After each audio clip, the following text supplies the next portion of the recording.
আদায় না পর্যন্ত আমরা কেউ মাঠে ছাড়বো না। আমাদেরকে দাবি মানতেই হবে।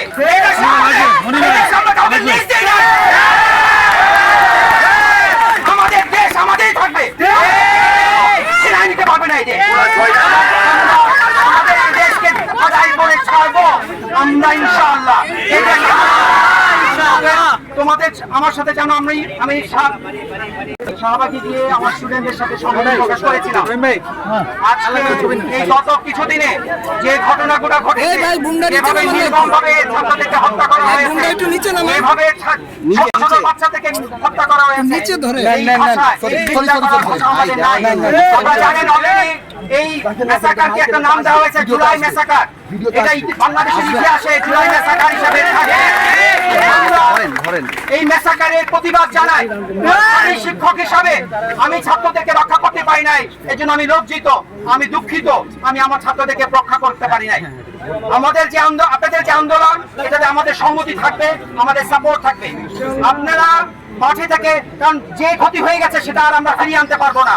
কিন্তু আদায় হাইকোর্টের সামনে পর্যন্ত গিয়েছিলাম ছাত্রের সাথে কথা বলতে, আমাকে পথে আটকে দেওয়া হয়। এসপি নিজে এসে আমাকে আটকে দেন এবং সে আমার সাথে খারাপ ব্যবহার করেছে।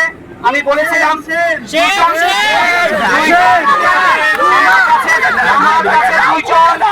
আমার কাছে দুইজন তথ্য ছিল, দুজন ছাত্রকে যে যারা ঢাকা বিশ্ববিদ্যালয়ের ছাত্ররা, তাদেরকে তুলে নেওয়া হয়েছিল, আমার কলিগদেরকে প্রমিস করা হয়েছিল তাদেরকে ছেড়ে দেওয়া হবে, কিন্তু তাদেরকে ছেড়ে দেওয়া হয় নাই। আমি বলেছি কেন ছেড়ে দেওয়া হয় না, আপনি এখন নিশ্চিত করবেন তাদেরকে ছেড়ে দেওয়া হয়েছে, এবং তারা আমাকে বলেছে ছেড়ে দেওয়া হয়েছে। আমি জানি না কতটুকু সত্যি মিথ্যা। আমরা শান্তিপূর্ণভাবে এই প্রতিবাদ করে যাব এবং এই প্রতিবাদে আমরা যতক্ষণ পর্যন্ত দাবি না আদায় হয় আমরা মাঠে থাকবো ইনশাআল্লাহ। এই দেশকে আমি এইভাবে চলতে দিব না, এইভাবে হত্যা আমি মেনে নিব না। ইনশাআল্লাহ আমাদের প্রতিবাদ চলবে। তোমরা আজকে আমার মনে হয় তোমাদেরকে প্রতিবাদ করার ছিল, আজকে হয়ে গেছে। তোমরা মনে আস্তে আস্তে তোমরা ইউনিভার্সিটি ক্যাম্পাসটা ছেড়ে চলে আমার সন্তান তুললো। বিভিন্ন জায়গা থেকে যখন ঢাকা শহরে পাঠানো হয়, আমাদের হেফাজতে পাঠানো হয়। আমরা একটা সন্তান আমার মারা গেলে আমার বুক ঝাঁঝরা হয়। আমার সন্তানের উপর পরিচালনা হয়েছে যার নির্দেশে, উনি যেই হন না কেন, ওনার হত্যা, এই আমার শিক্ষার্থীদের হত্যার আমরা বিচার চাই, আমরা বিচার চাই। এবং এই বিচার না হওয়া পর্যন্ত আশা করি আমার বাকি যারা আমরা বাইরে আছি, আমাদেরকে হয় জেলে ঢুকাতে হবে অথবা আমরা রাজপথে